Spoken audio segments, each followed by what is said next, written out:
Hey, hi everyone. Today in this video we have with us one of our core team member Rohit. इस video में रोहित आपसे अपनी strategy share करेंगे कि how he scored 113 marks in prelims 2025 जिसकी cut off आपकी 92 point कुछ थी. दैट मीन्स कि he scored almost plus 21 marks cut off से. Before he start the lecture let me give a brief introduction about him. He has given 3 UPSC interview. इनका reserve list में भी selection हुआ था. इनका CAPF में भी सिलेक्शन हो चुका है. And this year he has also given UPPCS interview. So I am pretty sure कि इनका सिलेक्शन आज नहीं तो कल पक्का हो जाएगा. प्री में इन्होंने अपना स्कोर 75 से 113 तक इम्प्रूव किया है. और सच बोलूँ तो दिल से बहुत खुशी होती है ये देख के कि जो कल हमारे स्टूडेंट थे आज वही हमारे साथ मेंटोर बन के दूसरों को रास्ता दिखा रहे हैं, दूसरे एस्पिरेंट्स को गाइड कर रहे हैं, खासकर उन बच्चों को जो सच में बहुत स्ट्रगल करते हैं प्रीलिम्स क्वालिफाई करने में. तो आई होप कि आपको इस वीडियो से बहुत कुछ सीखने को मिलेगा. और देखिए मेरा हमेशा से सिर्फ एक ही प्रिंसिपल रहा है कि हमको सिर्फ पद का नहीं प्रतिभा का भी सम्मान करना चाहिए. Now before he start the lecture आप क्या करना कि मेरे टेलीग्राम चैनल से इस PDF को डाउनलोड कर लेना. Let me show you. इस PDF को आप मेरे टेलीग्राम से डाउनलोड कर लेना क्योंकि जो नेक्स्ट क्लास आएगी उसमें हम PYQ एनालिसिस की बात करेंगे एंड उस एनालिसिस में ये PDF बहुत काम आएगा. तो आप क्या करना इस PDF को डाउनलोड करके एक बार गो थ्रू कर लेना. काफ़ी कुछ ऐसा है इस PDF में समझने के लिए जो आपके मार्क्स को आपके स्कोर को कट ऑफ से पार ले जाएगा. सो इस PDF को डाउनलोड कर लेना. इसका लिंक आपको मेरे डिस्क्रिप्शन बॉक्स में मिल जाएगा. राइट, ठीक है. तो चलो इसके बाद अब आप रोहित की बात सुनोगे. Hello everyone. तो आई होप कि आप लोग बढ़िया होंगे. प्रीलिम्स में लगभग 2 महीने बचे. It is the time of stress. ऐसा लग रहा होगा कि सब कुछ भूला जा रहा है, बट ठीक है, that's how this preparation goes. तो आज हम थोड़ा सा स्ट्रैटेजी पे बात करेंगे. ठीक है, पहले अपने बारे में कुछ बता दूं कि मैंने बहुत सारे अटेम्प्ट्स दिए हैं. पॉइंट इज़ कि आई हैव स्कोर्ड 113 इन 2025. ठीक है, मैंने अपना स्कोर समवेयर 75 से इम्प्रूव किया है. I have taken it to 103. तो थोड़ा बहुत आइडिया मुझे इस एग्ज़ाम के बारे में है और कुछ समझ जो मुझे है आज मैं आपके साथ शेयर करूँगा. ठीक है. अच्छा, मेरा नाम रोहित शर्मा है. ठीक है, चलिए. तो जो पहली चीज़ इस पर हम बात करेंगे, ऑल्दो फिल्म्स 2 महीने बाद है, आपने पढ़ लिया है सब कुछ. आई बिलीव कि एक बार रिविज़न आपने कर लिया होगा. आई हैव, जो मुझे ऐसा लगता है. ठीक है, उसके बाद भी 1-2 चीज़ों पे शुरुआत से बात करेंगे.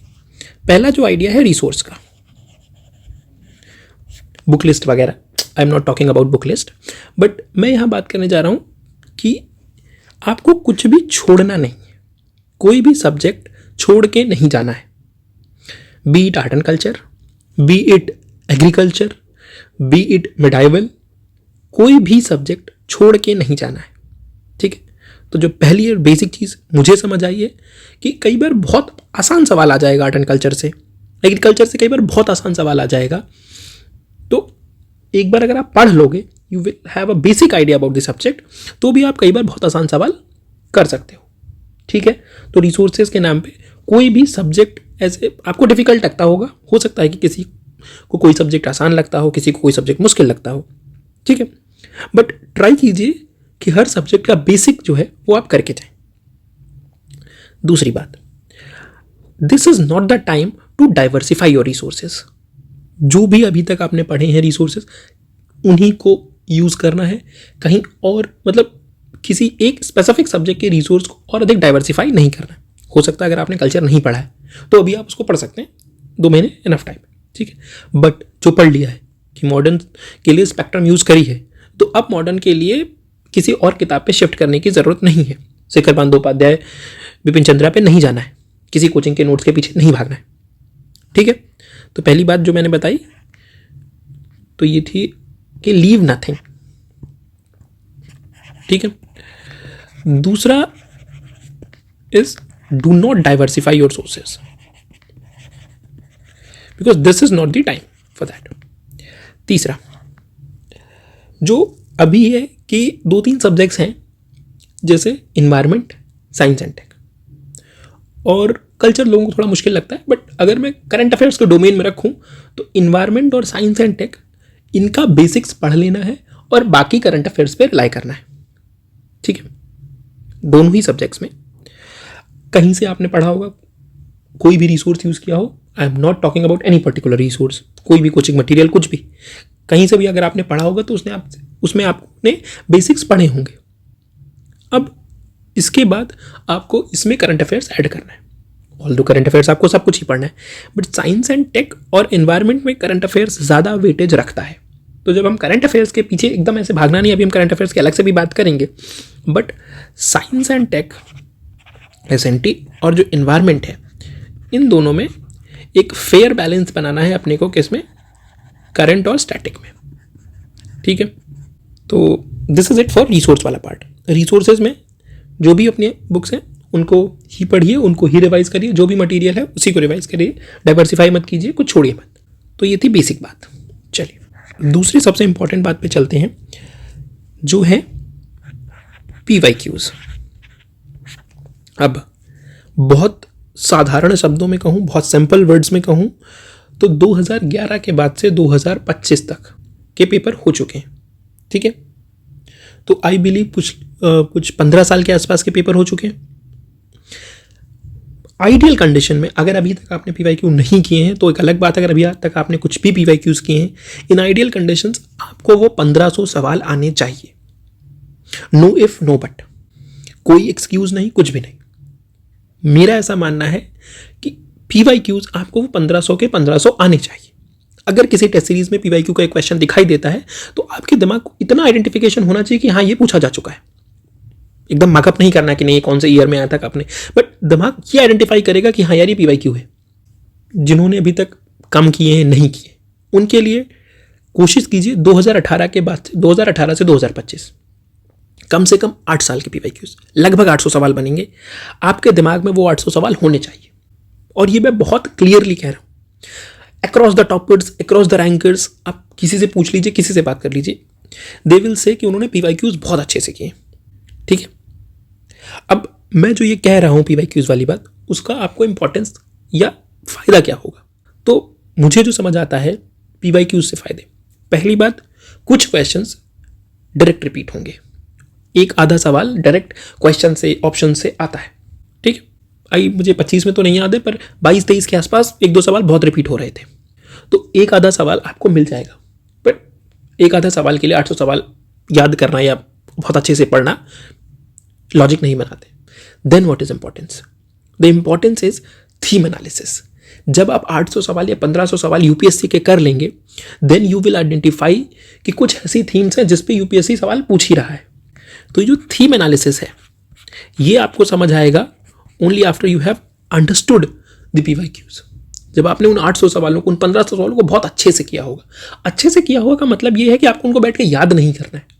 What you need to do is you need to do the same questions multiple times.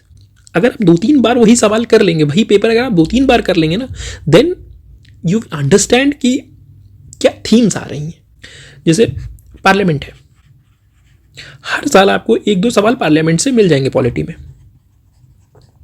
ठीक है, अगर मैं साइंस एंड टेक की बात करूं तो हर साल बायोटेक्नोलॉजी से क्वेश्चंस आ रहे हैं। तो जब आप PYQs बहुत अच्छे से करेंगे, देन यू विल अंडरस्टैंड कि एग्जैक्ट थीम्स क्या हैं, कहाँ फोकस करना है। पॉलिटी में नॉन कॉन्स्टिट्यूशनल बॉडीज बहुत बड़ा पार्ट है, बट अगर आप क्वेश्चंस उठा के देखोगे तो आई डोंट थिंक एक दो सवाल से ज़्यादा कभी आए हैं। ठीक है, तो ये आपको समझ में आएगा PYQs से। तो दी थी PYQ के कॉन्टेक्स्ट में पहली बात। PYQ के कॉन्टेक्स्ट में जो दूसरी और सबसे इंपॉर्टेंट बात है वो है एलिमिनेशन। एलिमिनेशन क्या मतलब है? आप मार्केट में बहुत सारा एलिमिनेशन पढ़ोगे, बहुत सारे टीचर्स बहुत सारे ट्रिक्स वगैरह बताते हैं। ठीक है, प्रॉब्लम क्या है, हर साल जब भी मैं पेपर दे के आता हूं, मैं खुद सुनता हूं कि यूपीएससी ने एलिमिनेशन को एलिमिनेट कर दिया। तो एक्चुअल में ऐसा नहीं होता। हर साल पेपर में एलिमिनेशन लगता है, टिप्स एंड ट्रिक्स लगती हैं। होता क्या है कि आपको ऐसा लगेगा कि वो पेपर में ट्रिक्स नहीं लग रही हैं बिकॉज आपने उनको ample amount of times practice नहीं किया था। तो ये जो एलिमिनेशन की ट्रिक्स आप सीखोगे उनको आपको पेपर में लगा के देखनी। ये जो 2011 के बाद से 2025 तक की पेपर्स हैं इनमें वो ट्रिक्स आपको अप्लाई करनी है। यहां से आपको समझना है कि यूपीएससी कैसे पेपर फ्रेम करता है, वो ट्रिक्स कैसे लगती हैं। मैं अगर आपको बताऊं कि जब हम ट्रिक्स की बात करते हैं ना तो यूपीएससी में बहुत सारे पैटर्न्स हैं। जो एग्जामिनर क्वेश्चन सेट करता है बहुत सारे पैटर्न्स सेट हुए हैं। जैसे एक पैटर्न है कि पॉलिटी का है, जब भी क्वेश्चन में लिखा होता है constitution define something, constitution XYZ को जब भी लिखा होता है कि डिफाइन कर रहा है वो हमेशा गलत होता है। अब ये अंडरस्टैंडिंग जो आपको बता रहा है टीचर, कोई भी यूट्यूब वीडियो पे अगर आपको ये बात बता रहा है तो उसने PYQs बहुत अच्छे से एनालाइज की। अब आपने ये बात रख ली, ठीक है, बट जब आप ये बात अपने माइंड में इंटरनलाइज करोगे, जब आप ये बात प्रैक्टिस करके देखोगे कि हाँ ऐसा हो रहा है, then your brain will develop the intuition. अब आई एम नॉट सेइंग कि अगली बार जब 2026 का क्वेश्चन पेपर आएगा तो उसमें भी ये स्टेटमेंट गलत ही होगा, जहां कॉन्स्टिट्यूशन डिफाइंस लिखा होगा गलत होगा, मे बी सही हो, but your brain will develop an intuition. उसको समझ आएगा कि कैसे सोचना है, ठीक है। तो वो जो पैटर्न्स हैं आपका ब्रेन उनको रिकॉग्नाइज कर पाएगा अगर आप PYQs बहुत अच्छे से कर लोगे, ठीक है ना। एक और चीज जो मतलब आप इसको ऐसे समझो, जो इंट्यूशन की जो मैं भी बात कर रहा था कि आपने देखे होंगे बहुत सारे बच्चे हैं जिनका स्कोर 120 130 तक जाता है, ठीक है, और बहुत सारे लोगों का स्कोर 70s में ही रहता है। तो मुझे जो अपने 5-6 अटेम्प्ट्स देके समझ आया कि they have a very good intuition, मतलब उनको क्वेश्चन देख के ये समझ आ जाता है कि यार ये ऑप्शन तो गलत है। It is just by share intuition, although उस इंट्यूशन के पीछे बहुत नॉलेज होती है, पिछले बहुत सालों की मेहनत होती है, ये बात सही है, बट ये इंट्यूशन डेवलप होने के लिए PYQ की प्रैक्टिस बहुत ज़्यादा ज़रूरी है। आपके पास वो इंट्यूशन तभी आएगा जब आप वो प्रैक्टिस करोगे PYQs को। PYQs के साथ बैठना है। अगर आपने पिछले अटेम्प्ट्स में यूपीएससी का पेपर दिया है तो please sit with your own paper, अपने पेपर के साथ बैठिए, देखिए उस पेपर को कि आपने क्या गलत किया, क्यों गलत किया, कैसे गलत किया, आप क्या सोच रहे थे, और उन्हीं सवालों को बार बार देखिए। कुछ एरियाज में ऑप्शंस हैं, उन ऑप्शंस को एनालाइज कीजिए कि इन ऑप्शन से क्या यूपीएससी क्वेश्चंस बना सकता है। बायोटेक्नोलॉजी वगैरह में देखोगे तो बहुत सारी सेम थीम्स पे लगभग same type of questions repeat हुए हैं। पार्लियामेंट में same type of questions repeat हुए हैं। ज्योग्राफी में अगर आप देखोगे, ज्योग्राफी और एनवायरनमेंट में जो डिफरेंट टाइप ऑफ क्लाइमेट्स होता है उसमें same type of questions repeat हुए हैं। ये सब PYQs से समझ में आएगा। तो PYQs को बहुत अच्छे से करना है, ठीक है। So this is about PYQs। चलिए, तीसरा इज अबाउट टेस्ट सीरीज। अब टेस्ट सीरीज पे मेरा ओपिनियन थोड़ा सा अलग है लोगों से, मे बी और भी लोग ऐसा कह रहे हो, बट मैं इसको थोड़ा सा अलग नज़रिए से देखता हूँ। यहाँ मैं आपको डिस्क्लेमर दे सकता हूँ कि ज़रूरी नहीं आप इसको ऐसे ही देखें, आपका मन है, आपकी चॉइस है, बट मैं जो 2-3 बातें आपको बता रहा हूँ एक बार सुन लीजिए, फिर आपका जो मन है वो करेंगे, ठीक है। तो मेरा अपना मानना है कि आपको टेस्ट देने चाहिए। कितने देने चाहिए ये आपकी स्पेसिफिक पर्सनालिटी और टाइम पे डिपेंड करता है। मैं आपको नंबर ऑफ टेस्ट नहीं बताऊंगा, नंबर ऑफ टेस्ट जो है वो आपके ऊपर डिपेंड करता है, ठीक है। आप कितने टेस्ट देना चाहते हैं it's up to you. But अगर आप फर्स्ट अटेम्प्टर हैं, ठीक है, तो मैं ये मान के चलता हूं कि आपको 10-15 टेस्ट लिखने चाहिए, कम से कम 8-10 टेस्ट तो लिखने चाहिए, ताकि आपको समझ में आए कि आपको कितने क्वेश्चन अटेम्प्ट करने हैं, कैसे अटेम्प्ट करने हैं, अटेम्प्टिंग स्ट्रैटेजी क्या होगी, कौन से एरियाज हैं जो मेरे गलत हो रहे हैं, ठीक है। तो ये सारी चीज़ें आपको करनी चाहिए अगर आप फर्स्ट अटेम्प्टर हैं। अगर आप रिपीटर हैं, आपने काफ़ी सारे अटेम्प्ट्स दे रखे हैं, तो मुझे ऐसा लगता है आपको ज़्यादा नंबर ऑफ टेस्ट देने चाहिए, क्योंकि आप पढ़ चुके हैं 2-3 सालों में। प्रॉब्लम आपके साथ हो रही है कि आप एग्जाम में परफॉर्म नहीं कर पा रहे हैं। Then what you should do is कि नंबर ऑफ टेस्ट बढ़ाइए और उन टेस्ट के थ्रू ही रिवीजन कीजिए, ठीक है। तो ये बेसिक आइडिया है टेस्ट का। बट टेस्ट के बारे में 2-3 बातें करना बहुत ज़रूरी है। पहली बात तो सब लोग बहुत इस बात को आइडेंटिफाई करते हैं कि नंबर्स कि टेस्ट में नंबर नहीं आ रहे हैं। होता ना कि टेस्ट में नंबर नहीं आ रहे। I know most of the people अभ्यास देंगे, ठीक है, और अभ्यास में 60-70 नंबर आएंगे। मैंने भी दिया है, मुझे भी अपना स्कोर पता है, ठीक है। तो अधिकतर लोग आपसे कहते हैं कि नंबर्स के पीछे नहीं भागना है, ठीक है, और आई ट्रूली बिलीव कि नंबर के पीछे नहीं भागना है। बट वो नंबर इतने कम आ रहे हैं या ज्यादा आ रहे हैं, क्यों आ रहे हैं, ये जानना बहुत जरूरी है। अगर आप 70 ला रहे हैं या 90 ला रहे हैं या 50 ला रहे हैं, ठीक है, वो 50 आप क्यों ला रहे हैं वो जानना बहुत जरूरी है। तो मेरा जो टेस्ट सीरीज देने का कोर एम्फेसिस है वो यहां पर है कि आप उस टेस्ट को एनालाइज कैसे करते हैं। जैसे कि अगर आप यूपीएससी के पेपर्स उठा के देखेंगे, in any given year UPSC में 40 क्वेश्चंस जो होते हैं वो इजी होते हैं। आप इस साल का उठा के देख लीजिए, मैंने 2023 का सबसे डिफिकल्ट पेपर आया था उसको भी एनालाइज करके देखा था। 40 के आसपास जो क्वेश्चंस आते हैं यूपीएससी के पेपर में वो इजी होते हैं। What do I mean by easy? Easy का मतलब है ये बेसिक सोर्सेज में मिल जाएंगे। बेसिक सोर्सेज क्या है? लक्ष्मीकांत, स्पेक्ट्रम, एनसीईआरटी, इन सब सोर्सेज में ये 40 के आसपास, अभी कई बार 37-38 भी हो जाते हैं, कई बार 45 भी हो जाते हैं, हो सकता है ज़्यादा भी हो जाए, बट मेरा अपना मानना, मेरी अपनी एनालिसिस कहती है कि 40 के आसपास इजी सवाल आते हैं यूपीएससी के पेपर में। जब आप टेस्ट सीरीज देने जाएंगे, अभ्यास दीजिए, अनुभव दीजिए, अल्फा बीटा गामा कुछ भी दीजिए, आप उस पेपर को उठा के देखिएगा। आपके नंबर कितने हैं छोड़ दीजिए, उस पेपर को उठा के देखिएगा, क्या उस पेपर में 40 ऐसे सवाल थे 40 के आसपास जो बेसिक सोर्सेज से आए? अगर उस पेपर में 30 सवाल भी ऐसे नहीं हैं जो बेसिक सोर्सेज से आए, लेट्स सपोज कि 20-25 सवाल ही हैं जो बेसिक सोर्सेज से आए, बाकी सब रैंडम करंट अफेयर्स भरा है, उस पेपर को वहीं जला दीजिए, दैट्स इट, खत्म। उस पेपर के नंबर से कोई मतलब नहीं, उस पेपर से कोई मतलब नहीं। ऑन द अदर साइड कुछ कोचिंग इंस्टीट्यूशंस ऐसा भी करते हैं कि अगर हो सकता है उस पेपर में 60-70 क्वेश्चन ऐसे ही हैं जो बेसिक सोर्सेज से बने हैं, कि 20 क्वेश्चन लक्ष्मीकांत से दे दिए, 15 स्पेक्ट्रम से दे दिए, ऐसे करके भरे, वो क्वेश्चन पेपर भी बेकार है, फेंक दीजिए उसको। मुझे ऐसा समझ आता है कि 40 के आसपास आसान सवाल होने चाहिए जो बेसिक सोर्सेज से दिए होंगे। आप जब टेस्ट सीरीज लगा रहे हैं तो आपका उद्देश्य क्या है कि आपको इन 40 में से 35 सही करने हैं। This is your target. आप अभ्यास देने जाएंगे, वहां आपको 35-38 के आसपास मान लो सवाल इजी मिलते हैं, वहां आप 32-33 सही कर रहे हैं या नहीं कर रहे हैं, and that is the test of yours. कि आप अभ्यास को गाली दे सकते हैं कि नहीं बहुत डिफिकल्ट पेपर बनाते हैं, आप अनुभव को गाली दे सकते हैं कि बहुत डिफिकल्ट पेपर बनाते हैं। पॉइंट इज, अगर उन्होंने 37-38 इजी क्वेश्चंस बनाए थे, उन 38-40 क्वेश्चंस में से अगर आपके 32 सही नहीं हो रहे हैं, then that is not the problem of the paper, that is your own problem which you are not identifying. ठीक है, इस बात को बहुत क्लियरली समझिएगा।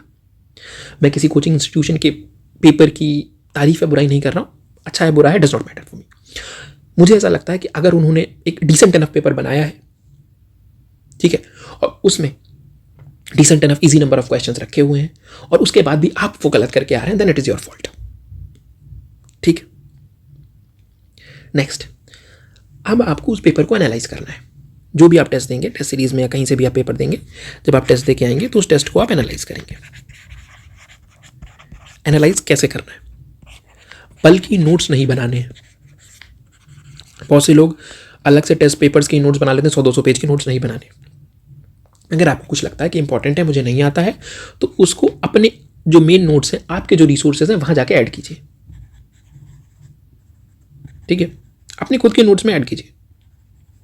और ऐसे सब कुछ नहीं लिखना है ना, क्योंकि मुझे पता है पेपर के सॉल्यूशन के नाम पे एक 100 पेज का डॉक्यूमेंट पकड़ा दिया जाता है और उसमें फालतू बातें लिखी होती हैं, बहुत रैंडम फैक्ट्स लिखे होते हैं, कोई मतलब नहीं उन सब का। आपके अपने जो बेसिक सोर्सेज उन पर टिके रहिए। अगर आप एक बार उस सॉल्यूशन को देख लीजिए, आपको लगता है कुछ 1-2 पॉइंट काम का लग रहा है यूपीएससी, क्योंकि आपने पीवाईक्यूज बहुत अच्छे से किए हैं, आपको पता है यूपीएससी इन लाइन्स पे पूछता है, सॉल्यूशन में ऐसा कुछ है, तो उसको अपने रिसोर्सेज में ऐड कर लीजिए। अगर नहीं लगता है, फेंक दीजिए उसको। इतने लंबे सॉल्यूशंस का कोई मतलब नहीं है ना। अब जब आपने पेपर को अच्छे से कर लिया, आपने पेपर देख लिया है, पेपर को सब्जेक्ट वाइज डिवाइड कीजिए। Polity, economy, history, geography, science and tech और एनवायरमेंट को अलग कीजिए। ठीक है, ये आपका बेसिक काम होना चाहिए। देन क्योंकि मैंने आपसे भी पहले ही बताया था कि 40 इजी क्वेश्चन के आसपास होंगे, आपके 35 सही होने चाहिए। आपको 2-3 सब्जेक्ट्स फोकस करने हैं, और इसमें थोड़ा सा अलग है कि अगर आपका एरिया मान लो कुछ अलग से स्ट्रांग है तो एक अलग बात है, वरना जनरल एडवाइस है कि पॉलिटी, इकोनॉमी और जियोग्राफी। पॉलिटी में आपकी एक्यूरेसी आपको कोशिश करनी है 80% से ऊपर लेके जानी है एक्यूरेसी। आप पॉलिटी, क्योंकि पॉलिटी में अधिकतर सवाल लक्ष्मीकांत से ही आएंगे, जो नहीं आएंगे वो एकदम रैंडम होंगे। जैसे एक साल में मुझे याद है, इस साल या पिछले साल उन्होंने पूछा था, प्रिजन्स एक्ट वगैरह पूछ लिया था, then they have asked something, evidence act वगैरह पूछ लिया था। ठीक है, वो 2-4 सवाल एकदम फालतू होंगे, छोड़ दीजिए उनको। बट पॉलिटी में आपको कोशिश करनी है कि आपकी एक्यूरेसी बहुत अच्छी रहे।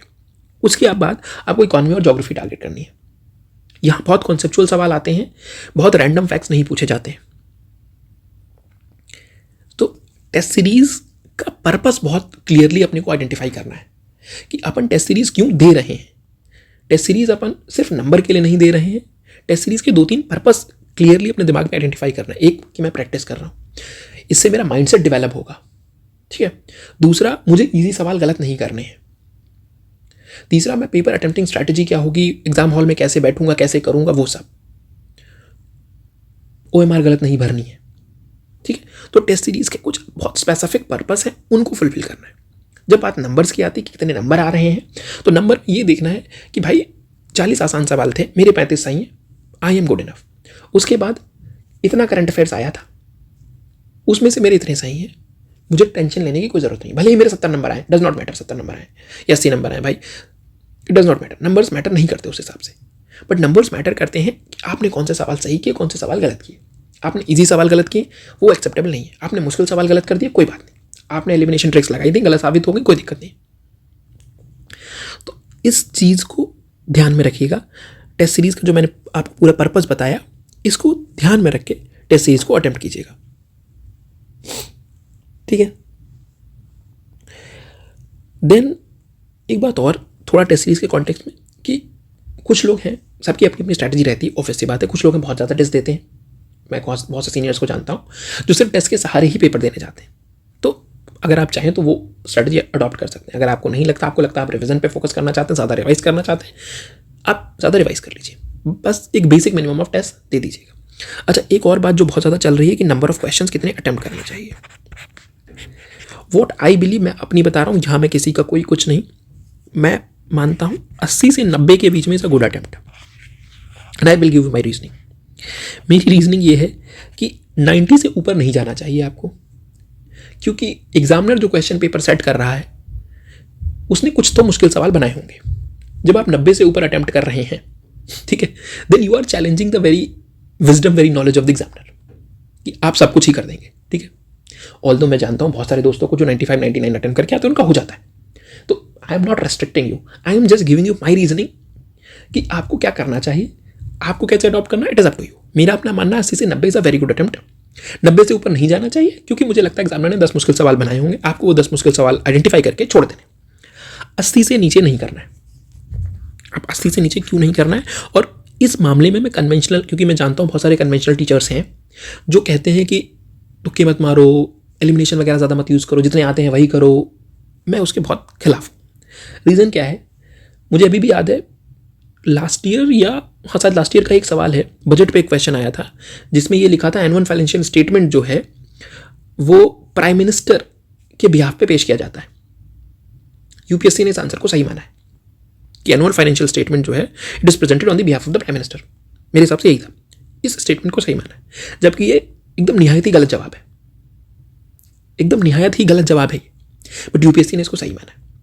तो what I am trying to say is कि 1, 2, 3 सवाल तो ऐसे होंगे जो आपको सही लगेगा और यूपीएससी उनके गलत आंसर लेके जाएगा, और उसमें से हो सकता है कहीं पे डाउट का एरिया हो, कहीं हो सकता है यूपीएससी एकदम गलत हो। तो अगर आप 60-65 ही करके आए, मतलब मान लो आपने 60 ही करें या 55 ही करें हैं आपने, आपको लगता है आपकी एक्यूरेसी 100% है, बट 2-3 सवाल ऐसे हो सकते हैं जहां आपको 100% श्योरिटी होगी और यूपीएससी कुछ अलग आंसर लेके चला जाएगा। तो एक रीज़न ये है कि आपको एकदम सेफ जोन के आसपास 80 के आसपास अटेम्प्ट करने चाहिए। दूसरा, मुझे इन जनरल लगता है लोगों की एक्यूरेसी इतनी अच्छी नहीं, क्योंकि यूपीएससी बहुत अच्छे से क्वेश्चन फ्रेम करता है, बहुत मुश्किल ऑप्शंस रखता है, कई बार ऑप्शंस डिफिकल्ट फ्रेम कर देता है। तो उसके हिसाब से मुझे लगता है 80 से 90 के आसपास अटेम्प्ट किए जाने चाहिए, और ये चीज़ आपको टेस्ट सीरीज में अप्लाई करनी है। बहुत याद रखना है कि ऐसा नहीं कि टेस्ट सीरीज में आप 60 कर रहे हो, आप सोच रहे हैं यूपीएससी में मैं 100 कर लूंगा, नहीं, यहाँ आपको 80 से 90 के बीच में अटेम्प्ट करने हैं। ठीक है, एक और जो लास्ट बात है टेस्ट सीरीज के कॉन्टेक्स्ट में, एलिमिनेशन। एलिमिनेशन जो है उसको आपको टेस्ट सीरीज में ट्राई करना है। अब वो बहुत हद तक लगेगा नहीं, आई अंडरस्टैंड इट, कि टेस्ट सीरीज बनाने वालों की अपनी लिमिटेशंस होती हैं, उनको सिलेबस ख़त्म करना होता है, उनको मार्केट में कम्पीट करना होता है, उनके अपने ऑब्जेक्टिव्स होते हैं, अपने पर्पस होते हैं, अपने चैलेंजेस होते हैं। आपको इन सब में नहीं पढ़ना है, आपको कोशिश करनी है आपने जो ट्रिक्स सीखी हैं उनको आप अप्लाई करें। जब आपने बेसिक सवाल कर लिए हैं, कुछ जगहों पर कुछ क्वेश्चंस में अप्लाई करें। मैंने करा है 2 4 5 सवाल, हर टेस्ट में 1 2 3 सवाल ऐसे होंगे जहां वो ट्रिक्स लगती हैं, इवेंट सीरीज के क्वेश्चंस में भी, क्योंकि टेस्ट सीरीज के क्वेश्चंस भी आम इंसान ही बना रहा है और वो भी, उसकी भी एक साइकोलॉजी है। एग्जामिनर जब क्वेश्चन पेपर फ्रेम करता है वो भी एक साइकोलॉजी से बनाता है, जो यहाँ क्वेश्चन बना रहा है वो भी एक साइकोलॉजी से बना रहा है। ठीक है, हो सकता है यहाँ क्वेश्चन डिफिकल्ट किया जाता है, मुश्किल किया जाता है, छोटी मोटी गलतियाँ की जाती हैं, वो यूपीएससी नहीं करता है, बट 2 3 सवाल यहाँ भी आपको ट्रिक्स के थ्रू होंगे। तो आपको बेसिक बात ये नहीं है कि ट्रिक्स के थ्रू होंगे या नहीं होंगे, बेसिक बात ये है आपको वो ट्रिक्स सोचनी है कि ये ट्रिक सीखी थी, इसको यहाँ लगाना है, लग रही नहीं लग रही, गलत हो गया तो कोई बात नहीं, हो सकता है गलत हो जाए और हो सकता है अधिकतर सवाल गलत होंगे। पॉइंट वो नहीं है कि गलत हो रहे हैं, पॉइंट हो रहे हैं कि आपका थॉट प्रोसेस क्या है, आप कैसे सोच रहे हो, और जब आप सोच रहे हो तो आप उसको कैसे इंप्लीमेंट कर पा रहे हो, ये बात ध्यान रखनी है। तो एलिमिनेशन का बेसिक पर्पस है आपका थॉट प्रोसेस। मैं आपको एक एग्जांपल देता हूं जो लास्ट ईयर का बहुत अच्छा एग्जांपल है, जो मैं अपने दोस्तों को भी देता हूं। लास्ट ईयर यूपीएससी ने एक क्वेश्चन पूछा था कि एक लॉ का नाम दिया था, एक एबीसी लॉ है, मुझे नाम याद भी नहीं है, कि ये जो एबीसी लॉ है, इस लॉ को इनमें से किस बॉडी ने बनाया। एबीसी लॉ इज फ्रेम्ड या पास्ड बाय विच बॉडी। ठीक है, मुझे लॉ का बिल्कुल नाम नहीं याद है, मुझे बस इतना पता है उस लॉ का कुछ तो नाम था। आप ऑप्शंस देखिए, वर्ल्ड बैंक था, आईएमएफ था, ईयू था, और एक कोई और बॉडी थी, एग्जैक्टली मुझे याद नहीं आ रहा कौन सी बॉडी थी, बट रैंडम बॉडी रख लेते हैं, जैसे मान लो एशियन डेवलपमेंट बैंक जैसा कुछ रख लेते हैं, कोई ऐसा रैंडम बॉडी थी। ठीक है, मैं आपको यहाँ लॉजिक दूंगा एलिमिनेशन का, जो मुझे वहाँ मुझे ये लॉ नहीं पता था। अब अगर आपको लॉ नहीं पता है तो आप इसको ऐसे सोच सकते हो कि करंट अफेयर्स में मैंने पढ़ा नहीं, अरे मैं भूल गया, मैंने कैसे नहीं पढ़ा, ये कहाँ था, आप इसको इस तरह से सोच सकते हो। दूसरा, जो मैंने एलिमिनेशन सीखा था, बहुत सारे टीचर से सीखा, राहुल सर उसमें से एक है, बहुत अच्छा सर ने वो दिया हुआ है एक पूरा, वो सर एक वीडियो भी करते हैं, उसके अलावा सर ने प्रॉपर नोट्स दिए हुए हैं एलिमिनेशन ट्रिक्स के, तो मैंने बहुत अच्छे से उनको प्रैक्टिस किया हुआ है। ये जो वर्ड लॉ है इसका क्या मतलब होता है, और ये जो वर्ड पास्ड है इसका क्या मतलब होता है। आप एक बार रुक के सवाल को सोचेंगे तो आपको समझ में आएगा। जो ऑप्शंस दे रखे थे इसमें से European union is the only body जो कोई भी लॉ पास कर सकती है, क्योंकि इन्हीं के पास अपना पार्लियामेंट है, और लॉ पास करना लेजिस्लेचर का काम होता है। ये बाकी बॉडीज लॉ पास नहीं करती, ये नोटिफिकेशंस निकालती हैं, ये रेजोल्यूशंस इशू करती हैं। बाकी सारी बॉडीज जो उस ऑप्शन में दे रखी थी, वर्ल्ड बैंक, आईएमएफ मुझे याद है, चौथा ऑप्शन मुझे याद नहीं है, बट जो भी था वो भी लॉ पास नहीं करता है। मुझे ABCD भी नहीं पता था उस लॉ का कि वो लॉ है किस बात से रिलेटेड, मुझे ये भी नहीं पता था। बस मुझे ये पता था कि सारे ऑप्शंस में से सिर्फ एक ही बॉडी है जो लॉ पास करती है, and that is European union. मेरा आंसर हो गया, मुझे कुछ नहीं पता। So this is the elimination जो आपको समझना है। और लोग कह सकते हैं कि नहीं हर साल एलिमिनेशन गायब हो गया, ये मैं 2025 का आपको एग्जाम्पल दे रहा हूँ इस साल का। और मैं ये बिल्कुल नहीं कह रहा हूँ कि एलिमिनेशन से आपके 20 नंबर आ जाएंगे, 50 नंबर आ जाएंगे, उस भ्रम में बिल्कुल नहीं रहना है अपने को। मेरा अपना मानना है एलिमिनेशन आपको 8-9 नंबर, 8-10 नंबर के आसपास पॉजिटिव इनटेक दे सकता है बस। मैं उस बात में कतई भरोसा नहीं करता कि एलिमिनेशन से 30 नंबर आ जाएंगे, 50 नंबर आ जाएंगे। मैं उस स्कूल ऑफ थॉट में बिलीव नहीं करता। मेरा अपना मानना है एलिमिनेशन इज कि आप अगर एज पे हो गए, आप 70-70 के आसपास स्कोर कर लोगे, 80-85 पहुंच गए हो, तो 5-10 नंबर, मे बी 5-7 नंबर बढ़ा देगा, क्योंकि गलत बहुत सारे होंगे एलिमिनेशन में। आप एलिमिनेट करोगे वो गलत भी होंगे, मैं बात कर रहा हूँ नेट पॉजिटिव की। तो ये एक तो मैं इसमें स्पेसिफिकली मैं एलिमिनेशन की बात भी कर रहा था, और दूसरा आपको एलिमिनेशन को याद रखना है टेस्ट सीरीज के कॉन्टेक्स्ट में भी, ठीक है। एलिमिनेशन में उससे पहले भी ऊपर मैंने बताया हुआ है कि वो टेस्ट PYQs आप करोगे तो वो इंटरनलाइज होगा, आपको इंट्यूशन बिल्ड होगा। एलिमिनेशन एग्जाम हॉल में नहीं होता है। अगर आप यहाँ से ट्रिक्स पढ़ के जाओगे, आप सोचोगे कि नहीं एग्जाम हॉल में एलिमिनेशन लगा देंगे, नहीं होगा। जैसे मैं आपको एग्जांपल देता हूँ, बहुत रैंडम, हम सब वो एक बहुत कॉमन से ट्रिक है पढ़ते हैं कि डेटा गलत होता है, ठीक है। ये डेटा गलत होता है, आप ऐसे ही पढ़ के जाओगे, एग्जाम हॉल में लगाओगे, आपका आंसर गलत हो जाएगा। आपको ऐसे नहीं करना है, आपको उसको एम्पल नंबर ऑफ क्वेश्चंस पे टेस्ट करना है, तब आपको समझ में आएंगी कुछ चीज़ें कि जनरली ऐसा नहीं है कि डेटा गलत होता है। जब बहुत स्ट्रिक्ट डेटा दिया होता है नॉर्मली, तब डेटा गलत होता है। कई बार रेंज दे रखी होती है डेटा की, तो वो डेटा की रेंज जनरली गलत नहीं होती है। ये सारे ऑब्जर्वेशंस आपको खुद डेवलप करने। आई नो बहुत सारे यूट्यूब पे टीचर्स, बहुत सारे लोग आपको बताएंगे, बट उस बताने से कुछ होगा नहीं जब तक आप उसको इंटरलाइज नहीं कर लोगे, जब तक आप अपना इंट्यूशन नहीं बिल्ड कर लोगे उसके ऊपर। एक बहुत कॉमन ट्रिक है जो साइंस एंड टेक के क्वेश्चन में वर्क करती है, और बहुत ज़्यादा मतलब सब लोग लगाते हैं वो साइंस एंड टेक में। That is related to science and tech में वर्ड एसोसिएशन। पहले ये उसमें भी लगती थी, आर्ट एंड कल्चर और मेडाइबल वाले में। अब वहाँ उतने ज़्यादा सवाल मतलब वैसे आ नहीं रहे, तो ये लगता है वर्ड एसोसिएशन। जब आप वर्ड क्या था वो डिकम्पोजर, एक बायो डिकम्पोजर करके आई थिंक, या बायो रिएक्टर आया था, मुझे याद है शायद क्वेश्चन था बायो रिएक्टर करके। ये बायो रिएक्टर क्या होता है, इसके पीछे आगे पीछे कुछ और वर्ड भी था। तो अगर आपको पता है कि बायो क्या होता है, रिएक्टर क्या होता है, और ये क्वेश्चन, जो पूरा क्वेश्चन मुझे एग्जैक्टली याद नहीं बट कुछ ऐसा ही था, तो जब आप इन वर्ड्स को एसोसिएट करोगे तब आप आंसर के बहुत करीब पहुंच पाओगे। प्लीज रिमेंबर दिस फैक्ट कि साइंस एंड टेक में वर्ड एसोसिएशन काम करेगा, बट इसको बहुत ज़्यादा प्रैक्टिस करना है। टेस्ट में प्रैक्टिस कीजिए, PYQs में प्रैक्टिस कीजिए। और हाँ, टेस्ट सीरीज और PYQs में PYQs को हमेशा ऊपर रखना। पहले PYQs खत्म करने हैं, चाहे टेस्ट सीरीज एक भी ना हो, कोई फर्क नहीं पड़ता। PYQs पहले प्रायोरिटाइज करने, ठीक। मैंने कहा अभी कहा है कि टेस्ट सीरीज देनी है, but PYQs is the must. जब PYQs हो जाएंगे उसके बाद टेस्ट सीरीज पे आएंगे। अभी ठीक है, अभी तक हमने सोर्सेज की बात कर ली, टेस्ट सीरीज की बात कर ली, PYQs की बात करी, अभी हम एलिमिनेशन की बात कर ली ऑलमोस्ट, ठीक है। तो एलिमिनेशन राहुल सर बताएंगे ही, सर PDF वगैरह भी देंगे, और सर अपने YouTube चैनल पे भी पढ़ाते हैं। बाकी आपका मन करता है आप रैंडम मार्केट में और भी देख सकते हो, बट ऐसे रैंडम याद नहीं करके जानी है ट्रिक्स की। ये ट्रिक होगी कि डेटा आएगा काट देंगे। और हाँ, एक और आजकल मार्केट में थोड़ा और एलिमिनेशन के नाम पे एक और चीज़ आ रही है, एलिमिनेशन को पैटर्न से ऐड किया जा रहा है। एलिमिनेशन के साथ एक नई चीज़ है पैटर्न। जैसे मैंने आपको बताया था पैटर्न UPSC वाला, कि वो जब भी लिखा होता है कॉन्स्टिट्यूशन डिफाइंस, तो गलत होता है, वो पैटर्न है, वो एलिमिनेशन नहीं है, वो पैटर्न है। अब एक दो और पैटर्न चलता है, जब 4 आएंगे तो उसमें 2 सही होंगे, या 6 आएंगे तो शायद 3 सही होते हैं, ऐसा कुछ है। मतलब मुझे एग्जैक्टली याद नहीं है, लोगों ने कर रखा है। आपको ये सब नहीं करना है जब तक को लगता है कि आप सेफ स्कोर तक पहुंच रहे हो। आपके 80-85 सवाल हो गए हैं तो आपको सारी फालतू का काम नहीं करने, क्योंकि मतलब I do not believe in this. मान लो आपके क्वेश्चन ही अटेम्प्ट नहीं हुए, आप एग्जाम हॉल में बैठे हुए हो, आपको लगता है कि आप अभी 70-80 पहुंच पाए हो, you can try it.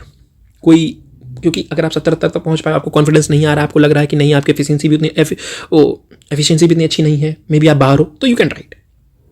But generally ये सब फालतू के एकदम रैंडम चीज़ों पे भी नहीं जाना है कि एग्जामिनर ने क्वेश्चन बनाया है तो उसमें 7 ऑप्शन दिए तो 7 में 2 सही होंगे, 7 में 5 सही होंगे। ऐसा हुआ है पिछले सालों में, क्योंकि 2023 का पेपर आई बिलीव याद है मुझे, उसमें अधिकतर में शायद 2 सही थे, और वो बहुत ऐसे अगर किसी ने रैंडमली भी 2 सही मार दिए होते, कुछ भी नहीं आता होता, तब भी शायद उसकी कट ऑफ क्लियर हो जाती। तो ये सब पैटर्न्स है, बट ये समझ के आएंगे। आपको ये सब PYQs पे प्रैक्टिस करना है, आप अपने पैटर्न्स डेवलप कर सकते हो, कोई डाउट नहीं। आपको लगता है तो आप अपने पैटर्न्स डेवलप कर लेना, बट जो बहुत ही लॉजिकल पैटर्न्स नहीं है उनको सबसे लास्ट के लिए रखना है। जब जरूरी लगे तभी यूज करना है, इन जनरल यूज नहीं करना है, ठीक है। 2 बातें और हैं बस, उनको और सुन लीजिए। 5वीं पे थे शायद, करंट अफेयर्स। UPSC के मामले में दुनिया पागल है करंट अफेयर्स को लेके। आपको नहीं बनना है। आपको क्या करना है, आपको करना यह है, एक मैगजीन पकड़नी है, अभी 2 महीने बचे हुए हैं, एक मैगजीन पकड़नी है, अभी आप ईयरली पकड़ लीजिए, बहुत है, ईयरली एक मैगजीन पकड़ लीजिए, ठीक है, उसको से रट जाइए एकदम। आई नो बहुत अच्छा शब्द नहीं है, बट फिर भी मैं यही कहूँगा, रट जाइए। आपका काम क्या है कि इस मैगजीन से सवाल आएगा तो गलत नहीं होगा, बाकी कहीं से सवाल आएगा I do not care, that's it. अगर इस मैगजीन से सवाल आएगा तो मैं सही करूँगा, इससे बाहर आएगा मुझे नहीं करना। इससे होगा क्या, जो भी इजी करंट अफेयर्स के क्वेश्चंस होंगे जो सबसे हो रहे होंगे आपसे हो जाएंगे, आप कंपटीशन में बने रहेंगे। कुछ डिफिकल्ट सवाल आएंगे, हो सकता है इस मैगजीन ने कवर किया, उस मैगजीन ने कवर ना किया हो, बट अगर आप ये करेंगे तो आप स्टैटिक में पीछे रह जाएंगे। तो आपको फोकस स्टैटिक पे करना है। अधिकतर लोग मार्केट में जो एक सबसे पॉपुलर मैगजीन है वही यूज़ करते हैं, आप भी उसी के साथ जाइए। मैं कोई ऐसे स्पेसिफिक नाम नहीं बताऊंगा, और आप किसी के साथ भी जा सकते हैं, बिलीव मी, आप किसी भी के साथ जा सकते हैं, कोई फर्क नहीं पड़ता। हो सकता है एक क्वेश्चन कम ज़्यादा हो सकता है ऐसा, बट बिलीव मी, अगर आप उसमें पढ़ेंगे कि नहीं दोनों से बेस्ट ऑफ द बोथ पढ़ लेता हूँ, सबसे अच्छी वाली आइडेंटिफाई कर लेता हूँ, कुछ न्यूज़पेपर से करंट अफेयर्स ऐड कर लेता हूँ, अगर आपने अभी तक ये सब नहीं किया है, या तो भाई किसी ने पहले से मंथली पढ़ रखी हैं, गो बाई योर मंथलीज, आपने पहले से न्यूज़पेपर के नोट्स बना रखे हैं, go by your own notes. अगर अभी तक आपने नहीं किया, आप इसी पे रिलाई कर रहे हैं, तो you are not in disadvantage. आप अभी भी कंपटीशन में इक्वल फाइटिंग पे खड़े हो। आपको एक मैगजीन बहुत अच्छे से कर लेनी है बस। बिकॉज अगर आप यूपीएससी का करंट अफेयर्स देखोगे तो 50% या 40% के आसपास जो करंट अफेयर्स होगा वो आपको हर मैगजीन में दिख जाएगा। दो चार मतलब कुछ जो 40% के आसपास करंट अफेयर्स के सवाल आते हैं वो ईजी होंगे, वो हर मैगजीन में कहीं ना कहीं लिखे होते हैं। उसके अलावा 50-60% यूपीएससी का करंट अफेयर्स किसी मैगजीन में होता ही नहीं है। वो एकदम रैंडम स्पीशीज पूछ लेंगे, वो पूछ लेंगे इसमें से कौन ट्रॉटिंग करता है, इसमें से कौन वो बी वाला एक सवाल पूछा था, या डियर की स्पीशी, डियर के बारे में पूछ लेंगे, इसमें से कौन सा नॉक्टर्नल है। ये सारे सवाल नहीं मिलेंगे आपको कहीं, कोई मैगजीन आपको नहीं पढ़ाएगा। साइंस एंड टेक के अजीब से सवाल पूछेंगे आपसे, वो कहीं नहीं होंगे। तो आपको इसलिए ये नहीं कोशिश करनी है कि नहीं इस वाली मैगजीन से पिछले साल ज़्यादा आ गए थे तो ये वाली पढ़ लेता हूँ। नहीं, आप किसी भी एक मैगजीन पर टिके रहेंगे, गुड इनफ है। अगर आपको पेपर क्लियर करना है, मेरा अपना सुझाव है, वो जो 40 ईजी सवाल आते हैं वहाँ आपको 35 करने हैं। द मोमेंट आप उस 40 में से 35 कर लेते हैं, you are at the 70। Cut off आजकल 90 के आसपास जा रही, अब आपको 20 सवाल और करने हैं, सॉरी 20 नंबर और लाने। वो 20 नंबर आप करंट अफेयर्स से, एलिमिनेशन से बढ़ा सकते हैं, उनका आप उनको यूज़ कर सकते हैं और आपके 20 नंबर बढ़ जाएंगे वहाँ पे, और आप कट ऑफ के अंदर हो जाएंगे। अगर आप स्टैटिक को कॉम्प्रोमाइज़ करेंगे, मतलब आई शुड नॉट से इट, बट मेरा अपना एक्सपीरियंस रहा है कि यू आर डूम्ड। ठीक है, एक और बात जो मुझे करनी थी वो थी ये वाली सिली मिस्टेक्स वाली, और ये बात बहुत हद तक लगती है रिपीटर्स बच्चों पर। सिली मिस्टेक्स जैसे कि नॉट नहीं देखा सर, बबल गलत भर दिया, वो क्वेश्चन ढंग से पढ़ा ही नहीं, रीड ही नहीं किया, एक ऑप्शन ही नहीं देखा, पहला ऑप्शन देखा उसी पे टिक मार दिया।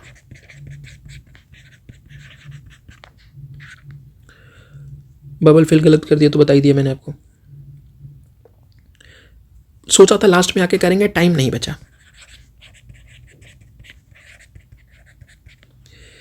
ये सारी फालतू चीजें जो हैं, जैसे ही ये मोर देन 2 होंगी, यू आर आउट। अगर आपने सिली मिस्टेक्स के नाम पे 2 से ज़्यादा सवाल गलत किए, यू आर आउट। आइडियली ये 0 होना चाहिए, बट 1-2 गलतियां होंगी, एक्सेप्टेबल है, मुझे ऐसा लगता है, क्योंकि मैं जिन लोगों को जानता हूं जिनका नहीं होता, वो सब 8-10 गलतियां करके आते हैं। 7-8 गलतियां तो मैंने बहुतों के पेपर एनालाइज किए हैं, मैंने देखा है 7-8 गलतियां ऐसी होंगी कि बबल गलत भर दिया, सही से रीड नहीं किया था। जैसे वो लॉ वाला क्वेश्चन जो मैंने अभी आपको बताया, अगर आप उस क्वेश्चन को नहीं करके आ रहे हैं, इट इज़ बिकॉज आपने क्वेश्चन को ढंग से पढ़ा नहीं, आपने क्वेश्चन के हर वर्ड पे सोचा नहीं। वो बहुत आसान सवाल था, वो होना चाहिए, भले एलिमिनेशन से हो रहा है, बट उस तरह से वो सवाल होना चाहिए था। वो अगर नहीं हो रहा है तो आपने रीड ढंग से नहीं किया। ठीक है, मैंने भी एक साल गलती करी थी, मुझे याद नहीं आ रहा है, बट एक क्वेश्चन था उसमें बहुत ईजी, ज्योग्राफी का बहुत ईजी सवाल था वो, वो शायद 24 का पेपर था और सेकंड ऑप्शन सही था उसमें, और मैंने सेकंड देखा, मैंने टिक मार दिया और मैंने बबल कर दिया क्योंकि मैं सेकंड राउंड में क्वेश्चन कर रहा था। जब मैंने घर आके देखा तो उसका सही आंसर डी था, क्योंकि जो डी ऑप्शन था उसमें लिखा था 2 और 4। डी ऑप्शन ही ऐसे फ्रेम किया गया था कि स्टेटमेंट 2 भी सही और स्टेटमेंट 4 भी सही। अब मैं स्टेटमेंट 2 तक गया, मुझे स्टेटमेंट 2 सही लगा, मैंने टिक मार दिया, मैं आगे बढ़ गया। बट स्टेटमेंट 4th जो स्टेटमेंट है वो सेकंड और फोर्थ दोनों को इंक्लूड कर रहा है और फोर्थ भी सही था। तो I am telling it with my own experience कि मैंने खुद किया है, इसलिए मैं कह रहा हूं ऐसा नहीं कि आप आइडियलिस्टिक कंडीशन में 0 करके आओगे। आप 1-2 गलतियां कर सकते हो, बट आपको लिमिट करनी है। जैसे ही ये 5 का बॉर्डर या 2 का बॉर्डर क्रॉस करेंगे, यू आर आउट। और मैं आई कैन बेट यू, जितने लोगों को मैं जानता हूं या जितने लोगों से मैं मिला हूं पिछले 5-6 सालों में, जो बाउंड्री पे बाहर होते हैं, 92 कट ऑफ थी, सर 90 आया था, सर 90.5 आया था, सर 89 आया था, सर 85 आया था, ये सारे लोग सिर्फ एक वजह से बाहर हो रहे हैं, दैट इज सिली मिस्टेक्स। उनकी बाहर होने की और कोई वजह नहीं। उन्होंने अच्छा पढ़ लिया है, they know it, they have the knowledge, exam hall में एग्जीक्यूट नहीं कर पा रहे हैं, सिली मिस्टेक्स कर दे रहे हैं और बाहर हो जा रहे हैं, दैट्स इट। तो ये अपने को नहीं करनी। हर जब टेस्ट सीरीज दोगे तो हर टेस्ट सीरीज में एनालाइज करना है कि कितनी सिली मिस्टेक्स हुई और अगले पेपर में उसको कम करना है, ठीक है। एक और चीज़ है जो लास्ट में बता देता हूँ, कुछ एक्स्ट्राज हैं, इनको कर लेना। राहुल सर भी कराते ही हैं, बट फिर भी एक बार देख लेना। जैसे सर हर बार मिनरल्स का एक वो कराते हैं, टेबल देंगे आपको कि कहाँ किसका क्या प्रोडक्शन हो रहा है, तो करके जाना है अपने को। एग्रीकल्चर में एक बार नज़र डाल के जानी है कि एग्रीकल्चर में जैसे बेसिक क्रॉप्स हैं उनकी जो कंडीशंस होती हैं, जैसे 1-2 बार उन्होंने कॉटन, शुगर केन वगैरह पूछा है, क्रॉप की कंडीशंस क्या हैं, प्रोडक्शन का डेटा, बेसिक आइडिया प्रोडक्शन का कि कौन कहाँ कौन से इतना प्रोड्यूस कर रहा है, ठीक है। राबी खरीफ क्या होती है, ऐसा बेसिक एग्रीकल्चर के बारे में। देन कुछ टर्मिनोलॉजीज पूछते हैं वो लोग एएनसी में, मिडाइवल में, तो जो भी बेसिक है वो पढ़ लेनी है। ऐसा नहीं, इसके पीछे भागना नहीं है एकदम कि सारी टर्मिनोलॉजीज का एक साथ इकट्ठा करके सारी पढ़ लेंगे, नहीं नहीं, जो भी बेसिक सोर्सेज में मिल जाए अपने को वो कर लेनी है। देखो एक बात समझो, ये एग्ज़ाम कॉम्पिटिशन है, तो अगर आप बेसिक कर लोगे और आपके पड़ोसी ने भी, जो आपका कॉम्पिटिटर है, उसने भी बेसिक किया होगा, तो आप दोनों इक्वल फुटिंग पे खड़े हो, ठीक है। अगर आपने बेसिक नहीं करा और किसी और ने बेसिक कर लिया है और एक सवाल उसने आपसे ज़्यादा बना लिया, तो आप डिसएडवांटेज में चले गए। You get it. आपको बस सामने वाले से compete करना है, और कंपटीशन में आपको बेसिक्स बराबर रखने हैं। उसके बियॉन्ड अगर वो कोई हो सकता है बहुत ज़्यादा पढ़ के आया होगा, किसी ने बहुत ज़्यादा ही कर लिया, बट टाइम सबके पास लिमिटेड है। अगर उसने किसी एक जगह पे या किसी एक सब्जेक्ट में बहुत ज़्यादा किया है तो किसी एक सब्जेक्ट में कम किया होगा, आपको वहाँ एडवांटेज मिल जाएगा। इसलिए बेसिक्स ध्यान रखने, ठीक है। अच्छा एक चीज़ और है जो मैपिंग है, थोड़ा सा अच्छे से कर लीजिएगा, आजकल बहुत आ रही है mapping plus places in news. Places in news sir भी कराते ही हैं, बट यूट्यूब पे और बहुत सारे लोग वीडियोस डालते हैं, आप चाहें तो 1-2 वीडियोस और भी देख सकते हैं प्लेसेस इन न्यूज़ की, ठीक है। तो प्लेसेस इन न्यूज़ देख लीजिएगा। मैपिंग का, वर्ड मैपिंग वगैरह का टाइम है तो प्लीज़ एक बार दुनिया का मैप देखिए, समझिए बेसिक आइडियाज़ कि बेसिक माउंटेन्स, नदी पहाड़ सब कहाँ हैं, तो एक बार बेसिक इसको देख सकते हैं, ठीक है। So this is it from my side. ये मेरी स्ट्रैटेजी रही है, मैंने इन चीज़ों पे फोकस किया है। अगर आप करेंगे मे बी आपके लिए वर्क करे। हाँ, अगर आपके पास कोई वर्केबल स्ट्रैटेजी है, please do not change it. इन सब चीज़ों में पढ़ना ही नहीं। अगर आपकी स्ट्रैटेजी वर्क कर रही है, डू नॉट कम हियर, ठीक है। इनको एक बार देख लीजिएगा, अपनी समझ के हिसाब से, अपने हिसाब से एनालाइज कीजिएगा, जो आपको लगता है इंप्लीमेंट कीजिएगा, नहीं लगता है मत इंप्लीमेंट कीजिएगा, ठीक है। बट फिर भी PYQs वगैरह, सिली मिस्टेक्स अवॉइड कीजिएगा। कुछ प्रैक्टिस प्लीज़ टेस्ट सीरीज वगैरह के थ्रू कीजिए। एलिमिनेशन याद करके नहीं होगा, एलिमिनेशन प्रैक्टिस करना पड़ेगा तभी होगा। कुछ छोड़ के नहीं जाना है, ठीक है। कोई डाउट्स हो, कुछ हो, please let me know. Thank you so much.